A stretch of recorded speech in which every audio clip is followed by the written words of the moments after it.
Senator Mitch McConnell, Center, the Republican Majority Leader, and Senator Orrin of Utah, left the chairman of the Finance Committee, at the Capitol in September. The Senate committee plans to unveil its own tax bill on Thursday as lawmakers race to get legislation passed into President Trump's desk by Christmas.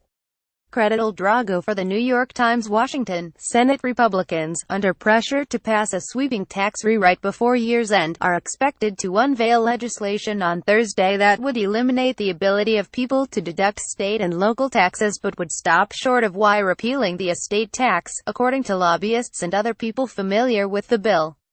The Senate plan is taking shape as Republicans digest the drubbing they suffered on Tuesday night in affluent suburbs across the country, many of them represented by Republicans in the House.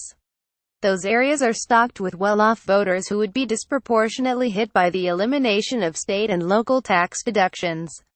But in the Senate, those high-tax areas are often represented by Democrats, which puts less pressure on Republican leaders to keep the state and local deduction, in any form, in their version of the bill. Each of the bills reflects delicate political and fiscal calculations as Republican leaders seek to deliver on President Trump's campaign promises to cut taxes on the middle class and on businesses, but also find the money to pay for them.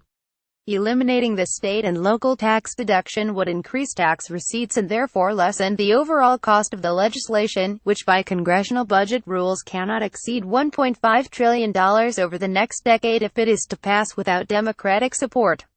After the elections, Republicans understand they have to pass a tax bill in order to show a significant accomplishment. Big losses in Virginia and New Jersey on Tuesday exposed their vulnerabilities going into next year's midterm elections. But in the Senate, the emerging bill suggests party leaders are less concerned with the potential fallout of eliminating breaks that benefit upper-middle-class taxpayers in high-tax states such as New York and California. Republican officials say many more changes will be included in the Senate plan, which is planned for release on Thursday, the same day that the House Ways and Means Committee is expected to pass its version of the bill ahead of a House vote next week. The Senate bill diverges from the House legislation currently under consideration in several key ways, starting with the provision to completely eliminate, rather than limit, the ability of individuals to deduct state and local income, sales and property taxes on their federal tax returns. The House bill would allow property tax deductions of up to $10,000, a concession to House Republicans in New York, New Jersey and other states where constituents pay high property taxes. But that concession has not been enough to placate some Republicans whose constituents make heavy use of the existing deduction for state and local taxes. The Senate version will also seek to further limit the number of people who pay the estate tax, instead of eliminating the tax entirely as the House bill would do over time, according to officials in the White House and Treasury Department. In addition, the Senate bill will include more tax brackets than the four currently in the House bill. It will also jettison a controversial business tax currently in the House version that has caused an outcry from multinational corporations. The House provision would impose an excise tax of 20% on payments made by American companies to foreign affiliates, in an effort to prevent firms from shifting profits abroad through royalties and other payments made to subsidiaries or other foreign affiliates. American multinational corporations say the tax will wind up harming American companies and their consumers and drive up prices. Influential conservatives inside and outside of Congress are warning Republican leaders that they must deliver a tax bill or risk alienating their biggest donors and their core voters.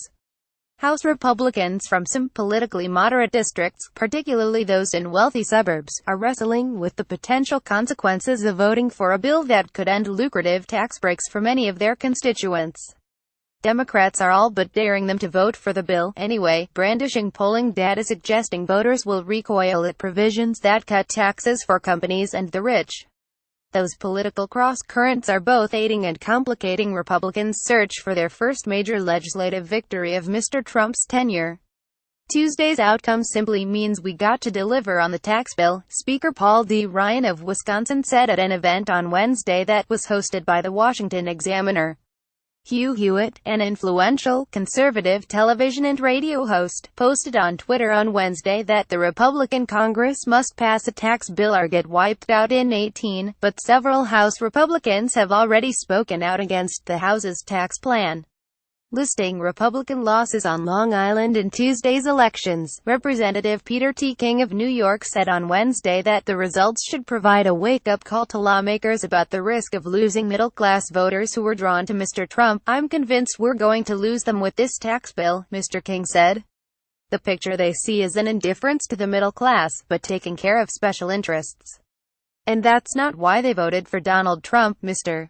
King, who opposes the bill as written, rejected the idea that Republicans, above all else, must pass a tax bill so they can show a major accomplishment. "How can you vote for tax reform if it's going to increase the taxes in your district?" Mr. King asked, suggesting lawmakers would have to say, "Great victory, we got the first tax reform through in 30 years.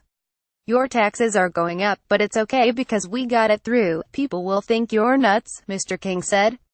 Republicans are pushing their bill through a process that would allow the legislation to pass without Democratic votes, but one Senate Republican cautioned on Wednesday that the election results show the need for bipartisanship. "Perhaps that's the message from the election, that Republicans and Democrats should work together to solve the country's big problems," said Senator Jerry Moran, Republican of Kansas. "While I think it's important for us to accomplish tax reform, again how we do it and what the end result is matters. That is precisely the message that Democrats have tried to hammer home as they relentlessly criticize the bill."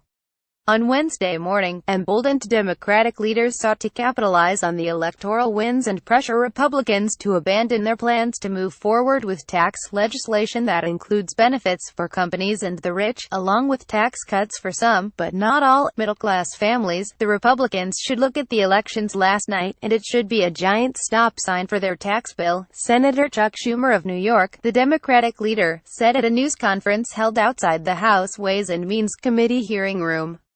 Mr. Schumer argued that the Republican plan to repeal the state and local tax deduction would cause particular pain to middle-class families who live outside of cities. Invoking Clint Eastwood, Mr. Schumer said, "You want to pass this tax bill, you want to hurt the suburbs, make our day." Senator John Kennedy, Republican of Louisiana, said he found no broad meaning in the election results but said voters were counting on lawmakers to pass a tax overhaul and improve the economy. "The Republicans are in charge, and we promised to fix it, and we have to go fix it," he said. "If we don't fix it, then the American people are entitled to say, well, you know, how do you people make it through the birth canal, for God's sakes, and I don't blame them. They ought to be asking that question. We've got to go pass this bill," he added. "I'd rather drink weed killer than not pass this bill."